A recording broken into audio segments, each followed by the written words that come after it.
लखनऊ। पसमानदा मुस्लिम समाज के राष्ट्रीय अध्यक्ष एवं पूर्व मंत्री श्री अनीस मंसूरी ने अपने कार्यालय में आयोजित पत्रकार वार्ता में कहा कि अल्पसंख्यक कार्य मंत्रालय और हज कमेटी ऑफ इंडिया दोनों मिलकर देश के 1,40,020 हज यात्रियों को गुमराह करके उनको लूटने का काम कर रहे हैं। श्री मंसूरी ने कहा कि मंत्रालय और हज कमेटी ने निःशुल्क हज आवेदन फॉर्म भरने का ढिंढोरा पीट कर खूब वही लूटी वही अब हर चयनित यात्री से 300 वसूल रही है। इसके अलावा प्रत्येक हज यात्री से 1,500 मिसलेनियस चार्ज के भी लिए जा रहे हैं। इस तरह से मंत्रालय और हज कमेटी देश भर के हज यात्रियों से 25,20,36,000 रुपए वसूलेगी।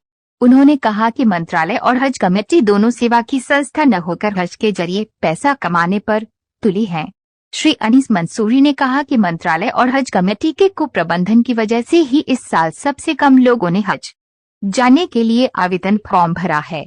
उत्तर प्रदेश को सबसे अधिक 31,180 सीटों का कोटा मिला था, लेकिन कम आवेदन फॉर्म भरे जाने की वजह से 19,702 लोगों ने ही आवेदन किया, जिसकी वजह से 11,478 हज सीटें वापस करनी पड़ी। यह एक बड़ी चिंता और शर्म की बात है। यही स्थिति देश के 19 अन्य राज्यों की भी है। पहले की सरकारों में जहां हज आवेदकों की संख्या को देखते हुए लॉटरी करवानी पड़ती थी, वही हज 2024 के लिए मात्र 12 राज्यों में ही चुनाव हुए। मंत्रालय और हज कमेटी ऑफ इंडिया को इस पर गंभीरता से विचार करना चाहिए। श्री अनीस मंसूरी ने कहा कि देश में मुसलमानों की कुल आबादी के 85% लोग पसमानदा मुसलमान हैं। ऐसे में सहज ही अंदाजा लगाया जा सकता है कि भारत से सबसे अधिक संख्या में पसमानदा मुसलमान ही हज करने जाते हैं। ये लोग थोड़े थोड़े पैसे जमा करके सालों हज की तैयारी करते हैं। वहीं दूसरी तरफ अल्पसंख्यक कार्य मंत्रालय और हज कमेटी ऑफ इंडिया एक गरीबों की खून पसीने की कमाई को लूटना चाहती है। उन्होंने कहा कि मंत्रालय और हज कमेटी 300 हज आवेदन शुल्क और 1,500 प्रोसेसिंग चार्जेस को तत्काल खत्म करे। श्री अनीस मंसूरी ने कहा कि जब तक हज विभाग विदेश मंत्रालय के अधीन था तब तक सब कुछ ठीक ठाक चलता था, लेकिन जब से इस विभाग को अल्पसंख्यक कार्य मंत्रालय के अधीन कर दिया गया, तब से हर साल हाई व्यवस्था के बुरे दिन आ रहे हैं। उन्होंने सरकार से मांग की है कि हज विभाग को पहले की तरह विदेश मंत्रालय के अधीन किया जाए।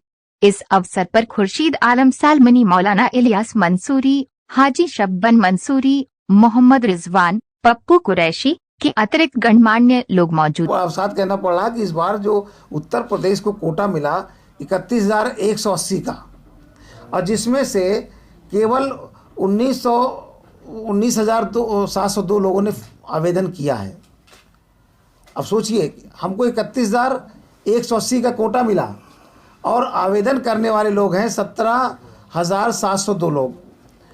अब ऐसे में 11,478 सीटें वापस जा रही सरकार को। हाजी आवेदन नहीं कर पाए और वो हज पे नहीं जा पा रहे हैं।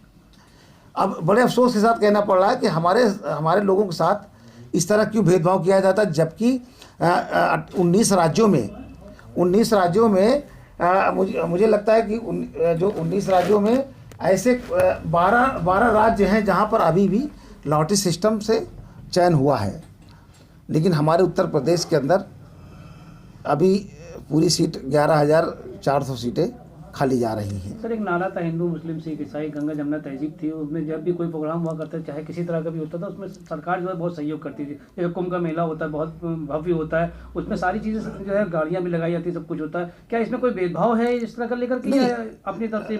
निश्चित तौर से 1000% भेदभाव हमारे लोगों के साथ होता है। और जब से ये भारतीय जनता पार्टी की सरकार इस प्रदेश में और देश में आई है, तब से हज यात्रियों के तमाम दुश्वारियों का सामना करना पड़ता है। इससे पहले भी हज पे और दूसरा, आपने ये कहा कि 1,500 रुपये उसमें मिसलेनियस खर्चे जोड़ रहे हैं, तो 300 फॉर्म के पैसे और उसके बाद मिसलेनियस के एक हाजी पर 1,500 रुपये, कुल मिला करके ये हो जा रहा है 2,300, 1,800 हुए, 1,800 हो रहा जोड़ करके। और जिस तरीके से इस बार जो हाजी जा रहे हैं, मुझे लगता है तकरीबन 80,000 के आसपास जा रहे हैं लोग। अगर कैलकुलेट करते हैं हम तो 1800 पर हाजी, ये अननेसेसरी का एक भार उन हाजियों पर लादा जा रहा है।